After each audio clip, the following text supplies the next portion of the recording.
Bem, meus irmãos, nessa noite quem iria trazer a reflexão para os amados irmãos era o pastor Eudes, mas como os irmãos bem sabem, ele está enfermo e por isso não pôde estar aqui conosco nessa noite, e ele falou comigo para que eu pudesse substituí-lo nesse momento, e assim permutar comigo, já que eu estou escalado em uma outra data aqui nesses dias, né? Bem, e eu estava pensativo, dizendo: Senhor, e o que o Senhor tem para nós nessa noite, né? O que é que o Senhor tem para nos falar? Eu costumo, assim, quando eu estou na escala, a mensagem ela não sai do dia para a noite. Eu fico refletindo diversos dias, né? Minha esposa sabe, ela não vê eu fazendo nada. A mente está lá. Aí, quando chega próximo do dia da mensagem, eu vou lá, já escrevo o que eu quero escrever, porque já está tudo na cabeça, porque eu tenho refletido e mastigado e diluído aquilo, porque primeiramente a gente pede para que o Senhor fale conosco, né, que o Senhor nos instrua, que também possamos transmitir aos irmãos aquilo que temos aprendido do Senhor. O tempo não me foi dado dessa maneira, mas sabemos que o Senhor fala conosco, e Ele me falou. Eu quero, como é noite de ceia, eu gostaria de abrir aqui o texto de Mateus, capítulo de número 26. A partir do versículo 26, hoje é noite de ceia, a gente quer falar um pouco a respeito, com referência, tendo como base, né, o sacrifício do Senhor.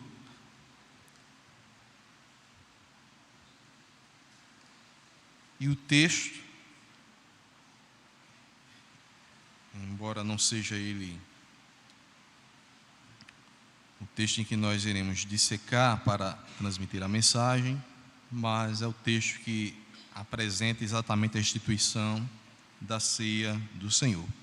Capítulo 26, a partir do versículo 26 do Evangelho de Mateus.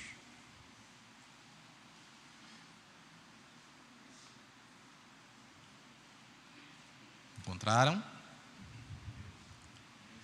Diz a palavra do Senhor: enquanto comiam, tomou Jesus um pão e, abençoando-o, partiu e o deu aos discípulos, dizendo: tomai, comei, isto é o meu corpo.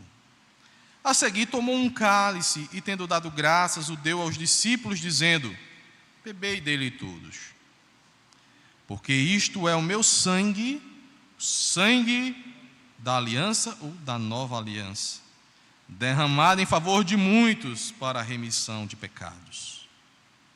E digo-vos que desta hora em diante não beberei deste fruto da videira, até aquele dia em que o hei de beber novo convosco no reino de meu Pai. E tendo cantado um hino, saíram para o monte das oliveiras. Oremos.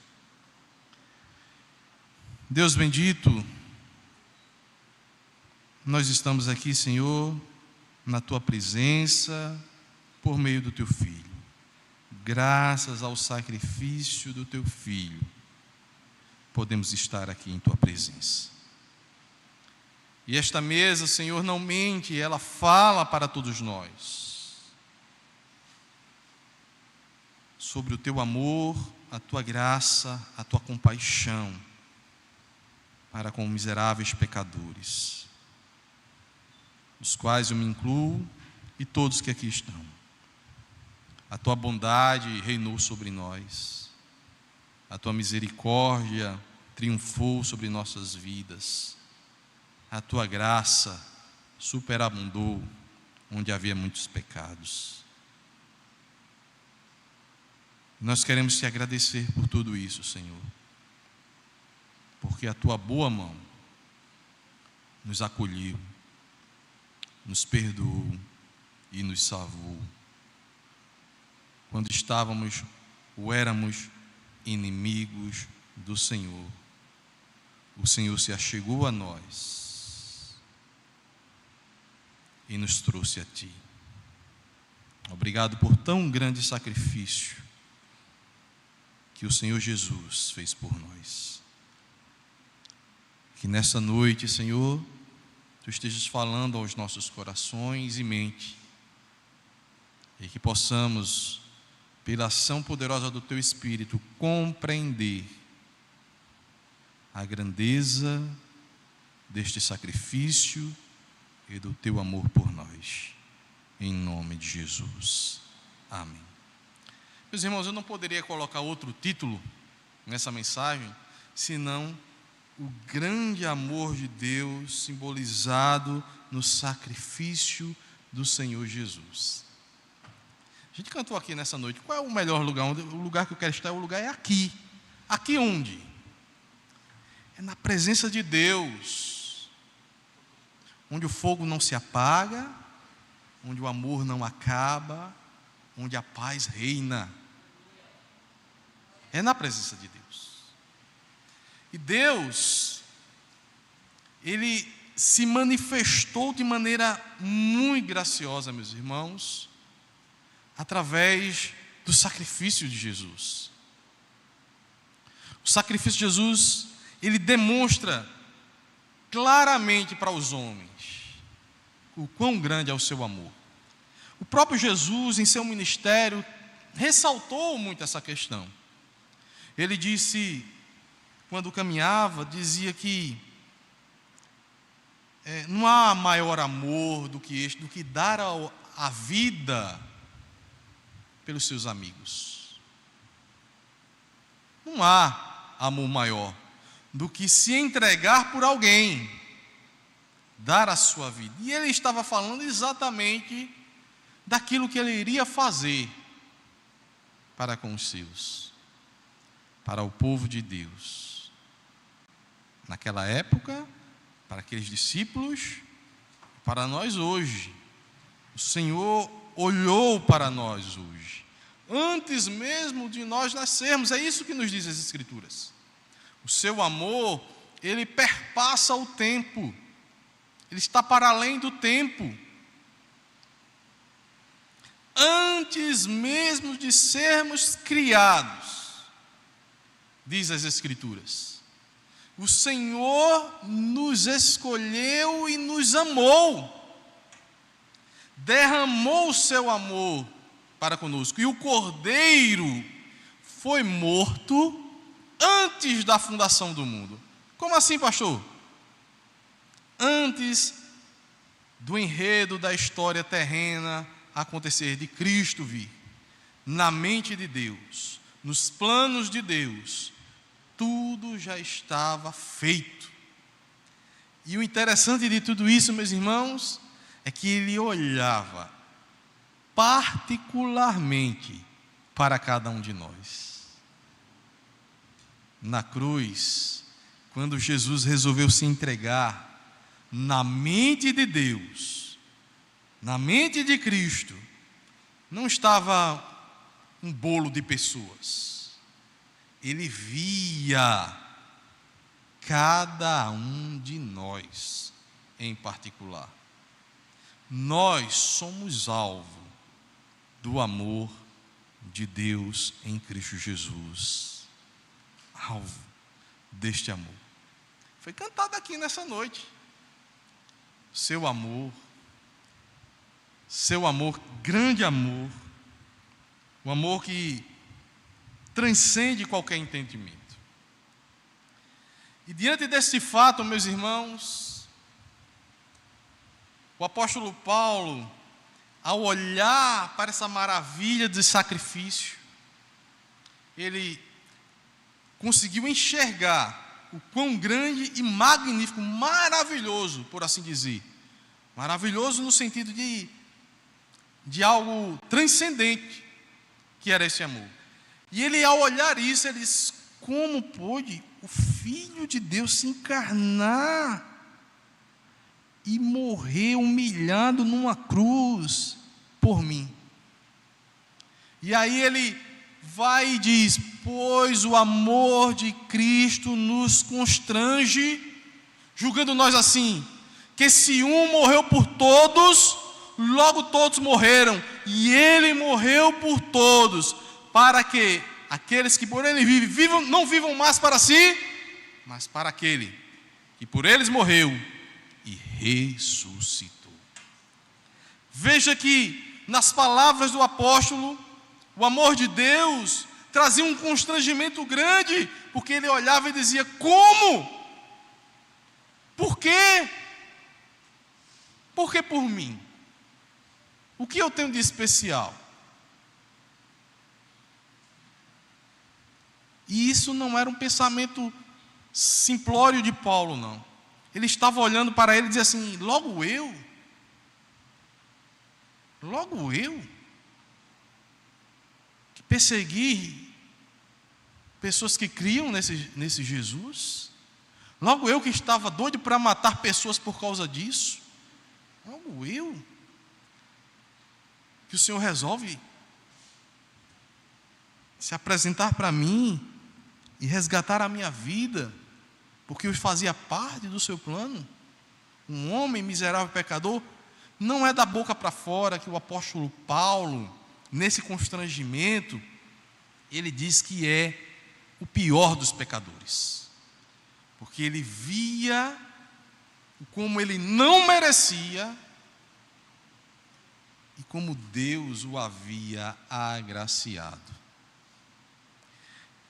E na ceia do Senhor, meus irmãos, nós somos chamados a lembrar que Deus nos ama e demonstrou isso com uma ação poderosa, espetacular, mas também uma ação em que se doa a morte do Senhor. O amor de Deus não é da boca para fora. O amor de Deus é concretizado na morte do Senhor Jesus Cristo. É por isso que João 3,16 diz o quê? O que é que diz João 3,16, irmãos?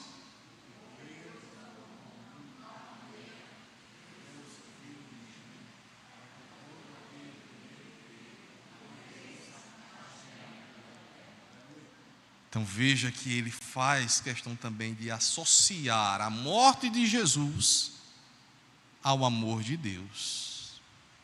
O sacrifício é um sacrifício de amor de Deus para conosco. E pegando esse entendimento, pegando essa compreensão do que representa a ceia, que aponta para este sacrifício de amor de Cristo, e entendendo que isso deve nos constranger na nossa vida cristã, eu quero pensar duas coisas com vocês nessa noite. A primeira delas é como nós respondemos a este amor. Como é a resposta deste amor que Deus tem para conosco com o nosso amor para com o Senhor? O apóstolo João, ele disse o seguinte, em sua epístola, né? Ele diz que nós o amamos porque ele nos amou primeiro. Então, João, o apóstolo, está dizendo, pelo menos ele e alguns que ele compreende que está demonstrando isso, que demonstram amor por Cristo, porque eles foram encharcados pelo amor de Deus em Cristo. Ele responde a este amor. E a pergunta que nós temos que fazer nesta noite, nessa reflexão a respeito do amor de Deus é: será que nós estamos agindo como João e outros discípulos e outros servos naquele período e durante a história e nos dias atuais, em que responde a este amor de Deus, amando a Deus também? Será que o nosso amor é real ou nós agimos com indiferença às coisas de Deus e ao próprio Deus? Esta é a reflexão de hoje. Olhando para o amor de Deus, do sacrifício de Jesus, nós devemos perguntar: o nosso amor é real ou indiferente? Somos cristãos, mas nós não nos curvamos ao senhorio de Cristo, respondendo a este amor, se alegrando em Deus, se satisfazendo em Deus, e aí levamos uma vida dentro do nosso lar, fora, com relacionamento com outras pessoas, em que nós não respondemos ao amor de Deus. Porque a Bíblia diz, irmãos, que nas nossas relações interpessoais, ela é uma demonstração de que primeiramente amamos a Deus ou não.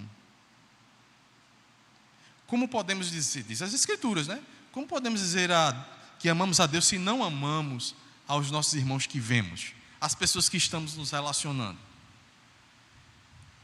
Então, se eu não consigo demonstrar uma relação amorosa com as pessoas ao meu redor, como eu estarei demonstrando de fato amor a Deus?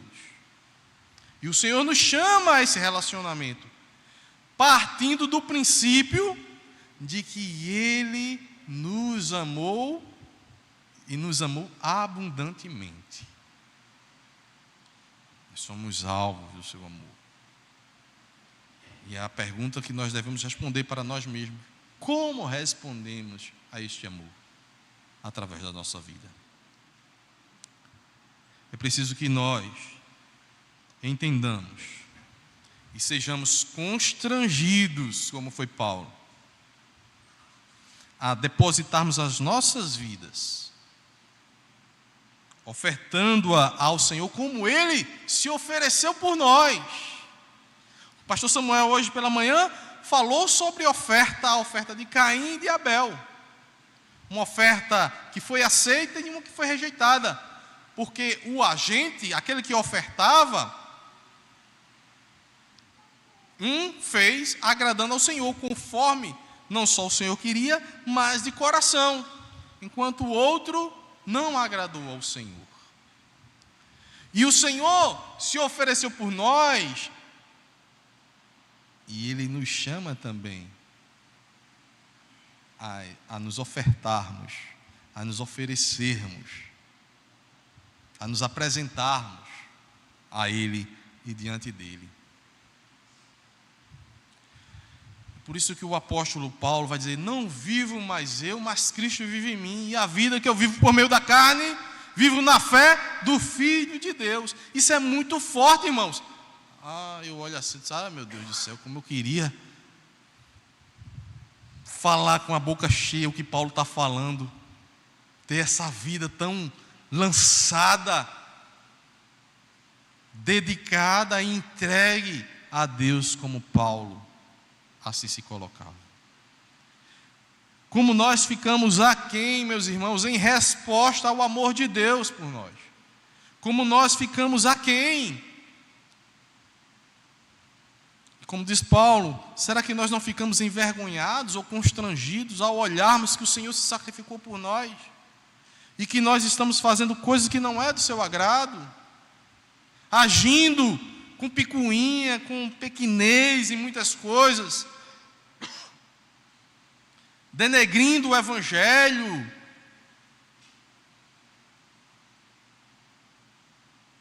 escandalizando muitas vezes o Evangelho e o próprio Cristo. É preciso que a gente reflita sobre isso. Qual é a resposta que nós temos dado ao amor de Deus?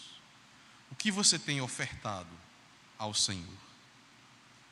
A Bíblia requer de você tudo. Ela requer tudo de nós. Porque a Bíblia diz que tudo pertence ao Senhor. A nossa vida, os nossos bens, os nossos filhos, tudo que fazemos, o nosso trabalho, tudo é para o Senhor. A Bíblia diz que tudo que nós fazemos devemos fazer como para o Senhor, porque é a Ele que nós servimos primeiramente. E isso é pesado, irmãos, e é difícil. É preciso trabalhar em nosso coração um verdadeiro amor a Deus. Mas para a gente desenvolver esse verdadeiro amor a Deus, temos que compreender o seu amor por nós. a ponto de ficarmos constrangidos, envergonhados com as nossas ações e as nossas atitudes. Porque o amor de Cristo nos constrange. Nos constrange. A segunda coisa, meus irmãos, que está ligada a essa demonstração de amor, daquilo que o Senhor fez por nós, demonstrando um amor grandioso, gracioso, é a gratidão. Ser grato ao Senhor. Viver uma vida de gratidão, cheia do Espírito e grato ao Senhor. Ter uma vida que se alegra em Deus, se satisfaz em Deus, porque tem um coração cheio de gratidão. E aí, quando nós olhamos para a nossa estrutura humana, nós vemos que é muito difícil sermos gratos ao Senhor pelo que Ele fez, quando nós não somos respondidos em outras coisas, em outras questões, em outras demandas que nós, como seres humanos, desejamos, queremos, e somos condicionados a uma gratidão puramente por coisas materiais e terrenas, circunstanciais. E não entendemos que o fato do Senhor ter se sacrificado por nós é motivo de uma gratidão profunda a Deus por este amor à nossa pessoa. Como eu falei no início, quando Jesus morreu, Ele viu você, Ele viu a mim, em particular. E quão grato nós deveríamos ser ao entendermos que Ele nos escolheu para si, meus irmãos. Ele nos presenteou, Ele nos agraciou. E nós não deveríamos ter motivo mais algum para reclamar. Mas a gente tem. E quando eu falo reclamar, é reclamar de Deus. Muitas vezes fazemos isso indiretamente. E é incrível como muitas pessoas estão insatisfeitas com aquilo que Deus o tem agraciado. Como elas não conseguem ser gratas, mas murmuram por qualquer coisa.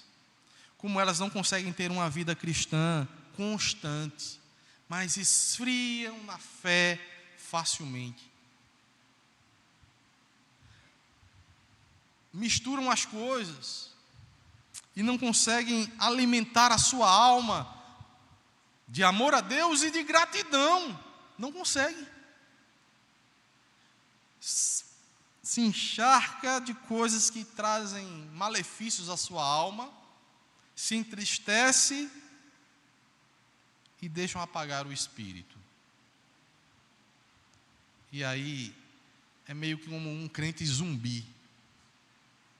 Faz que meio automaticamente, vem às reuniões, faz as suas ofertas, suas oferendas, mas é como Caim, que não tem agradado ao Senhor. Não tem agradado ao Senhor. Nós somos movidos muitas vezes em várias áreas da vida, mas eu quero trazer aqui para o culto público, por exemplo. Ao subirmos à casa do Senhor, nós viemos hoje. Por que você está aqui hoje? É uma pergunta, né? Porque eu ia cantar nesse grupo, ou porque eu ia fazer isso, ou porque eu iria pregar. O seu coração não foi movido para adorar a Deus no culto público com os seus irmãos? Não foi essa a intenção de cultuar a Deus? Aquilo que motivou você, aquilo que empurrou você a estar aqui, foi uma outra coisa senão o próprio Deus? Se foi, meus irmãos, isso demonstra que o nosso coração não está sendo movido em resposta a este amor de Deus por nós. nem ingratidão pelo amor de Deus por nós. E é preciso que, não só num culto público, obviamente, mas nós precisamos moldar a nossa vida para que ela seja uma prova viva de que fomos o objeto do amor de Deus para conosco. E aí a gente tem na história diversos relatos de pessoas que demonstraram como amavam ao Senhor, como tinham prazer em Deus, como se satisfaziam em Deus, a começar pela vida dos apóstolos, não é? Em que se dedicaram, se gastaram, se deixaram gastar e sofreram muito, mas o seu sofrimento não trouxe tristeza, mas alegria em saber que era tudo para o Senhor. Não está escrito isso aqui, mas está na tradição, que diz, por exemplo, quando o apóstolo Pedro, lembram do apóstolo Pedro que negou o Senhor 3 vezes? Mas esse mesmo apóstolo, diz a tradição, e aí vou botar aqui um asterisco, porque nós não podemos validar como verdade absoluta, já que não é inspirado, mas os relatos da tradição diz que o apóstolo Pedro, ele se tornou um mártir e foi crucificado. E quando ele ia ser crucificado, ele não estava lamentando a Deus, ele não estava murmurando de Deus. E o Senhor já tinha dito a ele que ele ia morrer, né? Lá em João, no finalzinho de João, ele diz: Pedro, quando tu for velho, quando a pessoa é velha, não tem muito querer não, né? Ela não é guiada, ela é guiada pelos outros. Então, o seu destino não está nas suas mãos, não. Eu vou lhe levar, e diz que ele vai morrer. João vai ser preservado, não vai morrer como mártir. Mas Pedro iria, Jesus disse isso quando falou: tu me amas, Pedro? 3 vezes o Senhor, Pedro responde, e ele trata com Pedro, né? E diz o relato que Pedro não estava murmurando, Pedro não estava reclamando e nem dizendo: te servi, Senhor, continuei fiel e firme. Não, diz o relato que quando ele está para ser crucificado, ele pede para que coloque a cruz de cabeça para baixo, porque ele diz: eu não sou digno de morrer como morreu o meu Senhor. Meus irmãos, estar ali morrendo por amor a Cristo, não negando a sua fé e reconhecendo quem é o seu Senhor, olhando para Cristo e respondendo a este grande amor, com ação também de uma entrega. Se isso não lhe constrange, meu irmão, a mim me constrange. Porque eu me pergunto, eu não sei se você faz essa pergunta, mas eu me pergunto: Senhor, será que eu sou fiel mesmo? Será que se eu tivesse num país desse árabe, que decapita cristão, e tivesse com uma faca na minha garganta, e ele só fizesse aquela pergunta: olha, se você negar, vai sair daqui inteiro. Agora, se você vai sair aqui sem a cabeça, sua cabeça vai para o chão aqui, ó, vai ser degolado. Era até uma morte boa, né? Porque é bem rápido. Mas pensa assim, ser queimado, como foram muitos no passado, queimado vivo. Ou você olhar para uma arena ali cheia de tigre, leão, e dizer assim: ó, você vai ser estraçalhado, comida ali, pedaço ali, o pessoal vai estar ali arrancando pedaço.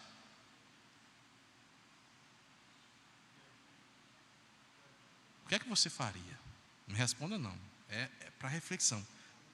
Como você agiria? Seria fiel até a morte? Ou negaria? Eu digo: Senhor, tem misericórdia. Não me coloca nessa situação. Por quê, irmãos?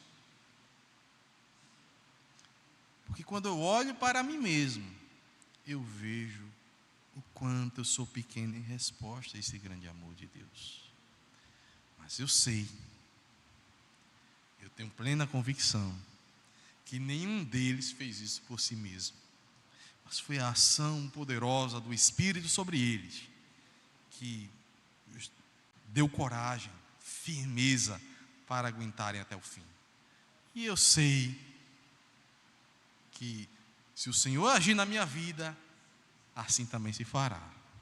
E por isso eu me agarro ao Senhor, dizendo: Senhor, não me larga, porque se depender de mim eu te largo. Se depender de nós, meus irmãos, a gente peca por coisas tão menores, tão pequenas, quanto mais quando a nossa vida estiver em jogo. A gente troca tapa com o irmão, faz isso, faz aquilo, coisas que o Senhor diz não faça e a gente faz. Eu quero saber, depois eu vou pedir perdão. Nós pecamos assim, imagina quando a nossa vida está em risco. Então o Senhor nos chama a olharmos o seu amor, para que sejamos constrangidos e olharmos para nós mesmos, respondendo também com amor a Deus e gratidão. Seja grato a Deus por tão grande salvação. Sua vida pode estar um caos, pode estar o que tiver, um vendaval que tiver. O Senhor é bom o tempo todo. O tempo todo o Senhor é bom, porque Ele se entregou por mim. Guarde isso em seu coração. E a cada ceia, lembre-se, não só a cada ceia, mas a cada ceia, esteja olhando para esta mesa e relembrando o quão grande é o amor de Deus por nós. Feche seus olhos. Senhor, sabemos o quanto Tu nos ama, porque Cristo morreu em nosso lugar. Sabemos que o Teu amor não falha, sabemos que o Teu amor é fiel, e sabemos que o Senhor, ó Deus, resolveu nos amar, sendo nós ainda pecadores. E diante desta verdade, eu te peço, Senhor, pela minha vida e a vida de cada um dos irmãos aqui presentes, que possamos também te amar em espírito e em verdade, que possamos te amar, Senhor, entregando a nossa vida em Teu altar, sabendo que o que somos e o que temos vem de Ti e é para Ti. Que sejamos constrangidos a demonstrar este amor, ó Deus, e a ter uma vida cheia de gratidão a Ti, que se derrama dia após dia na nossa maneira de viver, na nossa maneira de agir, na nossa maneira de pensar. Nos ajuda e opera poderosamente por meio do Teu Espírito Santo. Assim nós te oramos, ó Deus, em nome de Jesus. Amém. Amém, meus irmãos.